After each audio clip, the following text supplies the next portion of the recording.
first time I smiled after my wife died, I felt guilty. It caught me completely off guard. For just a split second, I had forgotten the weight I had been carrying, and the moment I realized it, the smile disappeared. I remember thinking that maybe I wasn't supposed to smile anymore. Linda and I had been married for 42 years. After spending that much of your life beside someone, losing them doesn't just leave a hole in your heart, it changes the way the entire world feels. For months after the funeral, I kept telling myself that grief was something people eventually got over. I believed there would come a morning when I would wake up and somehow feel normal again. But that morning never came. Instead, grief quietly settled into every part of my life. It sat with me at breakfast, followed me through the empty rooms of the house, and waited for me every night when I climbed into a bed that suddenly felt much too large for one person. The silence was what surprised me the most. Our home had never been loud, but it had always been full of little sounds that made it feel alive. Linda humming while she washed dishes, the television playing softly in the background, the kettle whistling from the kitchen, or her gentle laugh when she caught me making another one of my terrible jokes. After she was gone, those sounds disappeared, leaving behind a silence that almost echoed. Even the ticking of the old clock in the hallway seemed louder than before. Every room reminded me of her. Every chair, every photograph, every little decoration she had carefully chosen over the years seemed frozen in time. I would reach for the coffee mugs without thinking, only to realize I was still grabbing two instead of one. Sometimes I'd start talking out loud before remembering there was no one left to answer. Those little moments hurt more than I ever expected. They reminded me that grief wasn't only about missing someone. It was about learning to live in a world that no longer looked the way it used to. Then one quiet afternoon, my daughter came over to help clean out some old cabinets. She knew I wasn't really cleaning. I was simply moving things from one place to another because I couldn't bring myself to let any of them go. While sorting through one of Linda's desk drawers, she found something tucked beneath a stack of old papers. "Dad," she called softly, "I think this belongs to you." She placed a small notebook in my hands. It was worn around the edges, the cover slightly faded from years of sitting unnoticed in a drawer. I had never seen it before. Curious, I opened it. Inside wasn't a diary or a journal. There were no long stories or private thoughts. Instead, the pages were filled with little handwritten lists, reminders, recipes she wanted to try, books she hoped we would read together, and places she had always dreamed of visiting. Some pages had tiny stars beside certain entries. Others had little hearts drawn in the margins. One page stopped me completely. It was a list of destinations written neatly in Linda's familiar handwriting. At the bottom of the page, one place had been circled twice. The Philippines. I stared at those words for what felt like forever. My fingers rested on the page while memories slowly returned. I vaguely remembered a conversation we'd had years ago about traveling after retirement. We had promised each other that once life finally slowed down, we'd start seeing the world together. Somewhere between raising children, paying bills, working long hours, fixing the house, helping grandchildren, and planning for retirement, those dreams had quietly slipped into the background. We kept telling ourselves we'll do it someday. Someday became next year. Next year became after retirement. And before we knew it, time had made the decision for us. I realized something that afternoon that hurt almost as much as losing her. I had forgotten we were still making plans. We had spent so many years preparing for tomorrow that I never noticed how quickly yesterday was disappearing. Sitting there with that notebook in my lap, I whispered to myself, I forgot we were still dreaming. I had no idea that honoring one of Linda's forgotten dreams would slowly teach me how to live again. When I think back to where our story began, it almost feels like another lifetime. Linda and I were only 23 when we met. We were young, hopeful, and convinced we had all the time in the world. I used to joke that she only fell in love with me because I owned an old pickup truck. She'd laugh every single time and remind everyone that she married me because I made the worst pancakes she'd ever tasted. According to her, anyone who could ruin breakfast that badly deserved a second chance. The truth is, we were probably both right. 42 years sounds like a very long time when you say it out loud. People hear that number and imagine an entire lifetime, and they're right. But when you're looking back, those decades somehow blend together. The years pass much faster than you ever expect. Birthdays become anniversaries, anniversaries become family vacations, vacations become holiday traditions, and before you know it, your children are grown with families of their own. Oddly enough, the memories that stay with me aren't the grand occasions. They aren't the expensive vacations or the big celebrations. They're the ordinary Tuesdays. They're quiet evenings spent sitting side by side on the couch without saying much at all. They're grocery store trips where we'd argue over which cereal to buy before laughing because neither of us even liked cereal that much. They're the countless little routines that slowly became the foundation of our life together. Linda never cared much about expensive gifts or fancy restaurants. She found happiness in the simplest things. The first warm breeze after a long winter would make her smile like she'd just received wonderful news. She loved fresh flowers sitting on the kitchen table, even if they came from our own garden instead of a florist. She adored drinking coffee on the back porch while watching birds hop across the yard early in the morning. She could spend an hour watering flowers without ever getting bored. Sometimes I'd look out the window before leaving for work and see her talking softly to the roses as if they were old friends. I'd open the door and tease her. "You know they can't actually hear you, right?" Without even looking up, she'd smile and say, "They don't have to. I just like keeping them company." That was Linda. She had a way of making ordinary moments feel meaningful. She reminded me that happiness didn't always come from life's biggest milestones. Sometimes it lived quietly inside the smallest routines we almost never noticed. Every Friday night, we followed the exact same tradition. I'd stop by the little diner in town and pick up takeout on my way home from work. No matter what we ordered, Linda insisted on making a fresh bowl of popcorn because, in her words, movie night isn't real without popcorn. We'd curl up on the couch and watch movies we'd already seen dozens of times. We probably watched the same old classics 20 times over the years. Neither of us cared. The movie was never the important part. What mattered was sitting beside each other, sharing a blanket, laughing at scenes we both knew by heart, and enjoying the comfort of simply being together. Looking back now, I realize I don't remember many of the biggest days of our lives. I remember the little ones. I remember the mornings when Linda would casually reach across the breakfast table and steal the last piece of bacon from my plate, pretending she hadn't done a thing. I'd look at her with a smile and ask if she was really going to deny it, and she'd simply shrug with that mischievous grin that always made it impossible to stay annoyed. It became our little game, one we repeated so many times that it eventually felt like part of who we were. I remember how every Sunday before we walked into church, she'd stop me at the front door, smooth out my shirt, straighten my collar, and brush imaginary dust off my shoulder. She always said she wanted me to look respectable, even though after 42 years of marriage she knew I was never going to win any awards for fashion. I'd tease her about fussing over me, and she'd laugh, saying that taking care of me was one of the easiest things she'd ever done. Then there were our movie nights.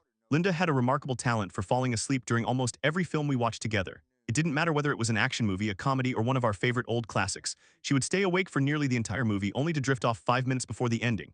Every single time, she'd wake up just as the credits started rolling, stretch her arms, and ask, "So, how did it end?" I'd laugh and remind her that we'd already watched the movie several times before. She'd smile without a hint of embarrassment and say, "I know, but I like hearing you tell it." Looking back, I realize it was never really about the ending. It was about hearing my voice and sharing another quiet moment together. Those little memories hardly seemed important while we were living them. At the time, they felt ordinary, almost invisible. We spend so much of our lives believing the extraordinary moments are the ones that matter most: birthdays, anniversaries, vacations, and celebrations. But after someone is gone, it's the ordinary moments that become priceless. It's the little routines, the inside jokes, the familiar habits, and the tiny acts of kindness that stay with you forever. I always assumed there would be another Friday night, another lazy Sunday morning, another cup of coffee shared on the back porch while the sun slowly climbed into the sky. I thought we'd always have another chance to laugh at the same stories, watch the same movies, or sit together in comfortable silence. I never stopped to consider that one ordinary day could quietly become the last ordinary day we'd ever have. Life has a way of convincing us that tomorrow is guaranteed. We postpone trips we've always wanted to take, delay conversations we mean to have, and put off dreams because we're busy chasing responsibilities. We tell ourselves there's always next year, always another opportunity. Looking back now, I understand how dangerous that way of thinking can be. Tomorrow is a promise none of us are ever given. Linda became sick during the spring. At first, the changes were so small that they were easy to dismiss. She seemed more tired than usual after working in the garden. Some mornings she moved a little slower getting out of bed, and every now and then she'd pause in the middle of a chore just to catch her breath. When I asked if she was feeling all right, she'd smile and insist she was fine. She never wanted anyone worrying about her. We convinced ourselves it was nothing serious. We blamed it on getting older, on working too hard around the house, or on the changing seasons. Deep down, though, I think we both sensed something wasn't right. Neither of us wanted to say it aloud because saying it would make it real. Even then, Linda refused to lose her sense of humor. "I've got too many flowers depending on me," she'd joke as she carried her watering can across the yard. "I'm not going anywhere." I'd smile because hearing those words made me believe them. I wanted so badly for them to be true that I ignored the fear quietly growing inside me. Looking back, I realize hope has a way of making us overlook the things we don't want to face. But life doesn't wait until we're ready. The weeks gradually turned into doctor's appointments, medical tests, and long afternoons sitting in waiting rooms that all looked exactly the same. We learned the names of receptionists before we learned the results of the tests. Hospitals became places we knew far better than we ever wanted to. The smell of disinfectant, the sound of distant conversations in hallways, the soft beeping of machines, and the endless waiting slowly became part of our routine. The hardest moments weren't always inside the hospital. They were the drives home afterward. Sometimes we'd talk about ordinary things just to avoid discussing what we were both thinking. We'd wonder if the tomatoes needed watering, talk about what to cook for dinner, or laugh about something we'd seen on television the night before. Other times, we'd drive home and see complete silence, each of us staring out our own window, knowing there were no words capable of making things better. There are parts of those months I'll never share. Not because I've forgotten them. I remember every single detail. Some memories simply belong to the two people who lived them. They are too personal, too sacred to explain. They live quietly inside my heart, the way Linda reached for my hand during difficult conversations, the brave smile she wore even when she was afraid, and the unspoken understanding that neither of us wanted the other to see just how frightened we really were. Those moments taught me that love isn't measured by grand gestures. Sometimes it's measured by silently holding someone's hand when words are no longer enough. Then came one cool autumn morning. The air was crisp, and the leaves had just begun to turn shades of gold and crimson. It looked like every other peaceful morning we'd shared over the years. There was nothing unusual about it. We talked briefly, shared a quiet smile, and went through the familiar routine we'd repeated thousands of times before. Before I left, I leaned over and kissed Linda goodbye. It was such an ordinary kiss. There were no dramatic words, no long embrace, and no feeling that our lives were about to change forever. I simply told her I'll see you later. I didn't know that later would never come. People often tell you that time heals all wounds. Maybe it softens them. Maybe it teaches you how to carry them without falling apart. But time doesn't pull another chair up to the dinner table. It doesn't answer when you absent-mindedly call your spouse's name from another room. It doesn't laugh at your old jokes, remind you where you left your keys, or tell you you've forgotten to lock the back door. And it certainly doesn't stop you from reaching across an empty bed in the middle of the night before reality quietly reminds you that you're alone. Grief isn't something you eventually leave behind. It's something you slowly learn to live beside. During the first year after Linda passed away, I convinced everyone, including myself, that I was doing all right. I stayed busy from sunrise until sunset. I mowed the lawn when it barely needed cutting. I repaired loose cabinet hinges that had never bothered me before. I reorganized the garage not once but twice. I cleaned closets that were already clean, sorted through old boxes, polished furniture, and found countless little projects that kept my hands occupied. People saw me working and assumed I was healing. The truth was very different. I wasn't moving forward. I was simply running from stillness. Because every time I stopped, the silence found me. No matter how much work I created for myself, grief patiently waited in the quiet moments. It waited after the lawn mower stopped, after the tools were put away, after the television was turned off, and after the lights went out at night. No amount of busyness could outrun it forever. My daughter noticed long before I admitted it to myself. One Saturday afternoon, she arrived carrying lunch and insisted we spend the day together. We sat at the kitchen table talking about the grandchildren, neighbors, and ordinary little things that didn't really matter. For a little while, the house almost felt alive again. After we finished eating, she quietly walked from room to room. She wasn't searching for anything. She was simply looking. Everything remained exactly the way her mother had left it. Linda's gardening gloves still hung beside the back door. Her favorite coffee mug waited untouched in the cabinet. A half-finished crossword puzzle rested on the side table exactly where she'd left it. Her reading glasses still sat beside her favorite chair. Even the sweater she often wore on cool evenings remained draped across the back of the chair, as though she might return at any moment. Nothing had changed. Nothing had moved. It was as if I had frozen our home in time, because changing anything felt like losing another piece of her. When my daughter returned to the living room, she didn't criticize me. She didn't tell me it was time to move on. She didn't suggest packing Linda's belongings away. Instead, she wrapped her arms around me and held me for a long time. Sometimes the greatest comfort isn't advice. Sometimes it's simply having someone willing to share your silence. As she reached the front door, she paused, turned back, and looked at me with tears in her eyes. "Dad," she said gently, "I don't think Mom would want this house to become a museum." I stood there without saying a word. Because deep down, I already knew she was right. A week later, my daughter returned to the house carrying a small notebook she had discovered while organizing one of Linda's desk drawers. She smiled gently as she placed it in my hands. "I think Mom would have wanted you to have this," she said quietly. The notebook wasn't fancy. The cover was slightly worn and the pages had yellowed with age.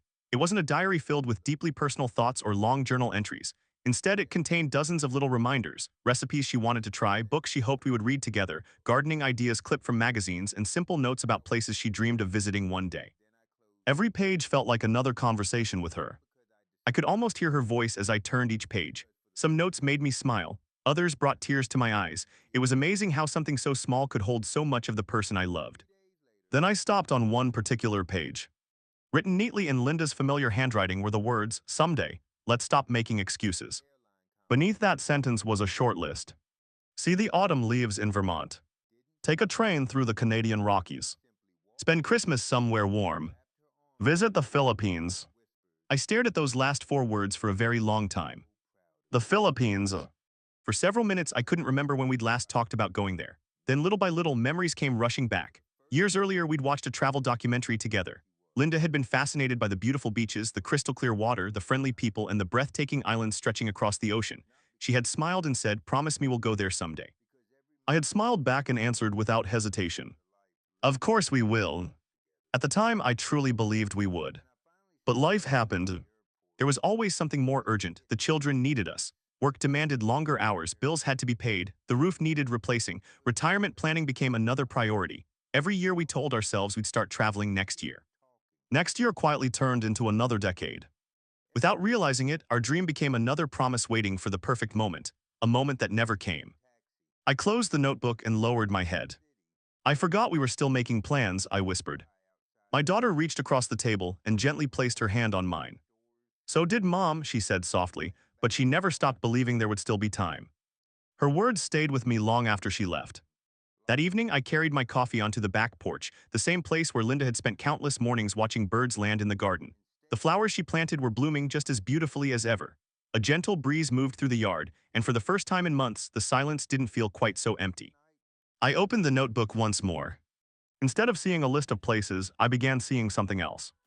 I saw unfinished dreams. Dreams we had built together. Dreams that were still waiting. For days, I couldn't stop thinking about that page. Every time I walked through the house, those four words echoed in my mind. Visit the Philippines. At first, the idea seemed impossible. How could I go somewhere we had planned to experience together? Wouldn't it only remind me of everything I had lost? The thought frightened me. Part of me believed traveling without Linda would somehow be betraying her memory. Another part wondered if staying home was doing exactly that. One afternoon, I found myself standing in front of our family photo wall. There were pictures from birthdays, anniversaries, camping trips, graduations, and countless ordinary afternoons spent together. I smiled as I looked at Linda's face. Then something unexpected happened. For the first time since she passed away, I didn't picture how sick she had been near the end. Instead, I remembered her laughing. I remembered her dancing barefoot in the kitchen while dinner cooked on the stove. I remembered her waving at strangers during road trips as if she'd known them forever.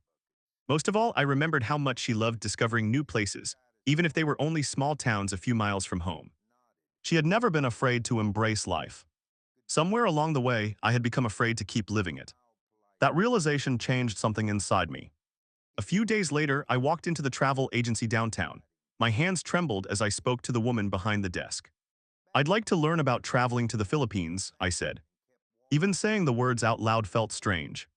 She smiled warmly and began showing me photographs of white sand beaches, emerald rice terraces, colorful festivals, quiet fishing villages, and sunsets that painted the ocean gold. For the first time in a very long while, I felt something I hadn't experienced since losing Linda. Curiosity, not happiness, not excitement, just a quiet feeling that maybe life still had another chapter waiting for me. When I returned home, I placed the travel brochure beside Linda's notebook. I looked up at her photograph resting on the bookshelf. I can't take you there, I whispered with a smile, but I can finally keep my promise. Tears filled my eyes, but this time they weren't only tears of sorrow. They were tears of gratitude. Gratitude for 42 wonderful years. Gratitude for every ordinary Tuesday, every Friday movie night, every morning coffee on the porch, every silly joke, every quiet hug, and every memory she had left behind. I finally understood something grief had been trying to teach me all along. Moving forward doesn't mean leaving someone behind. Real love doesn't end when a person is gone. It lives on in the choices we make, the promises we keep, and the life we continue to build because of them. That notebook didn't simply remind me of a trip we never took. It reminded me that love is stronger than loss. As I sat on the porch watching the sun slowly disappear below the horizon, I smiled again. This time I didn't feel guilty. I knew Linda would have smiled with me. And somehow that made all the difference.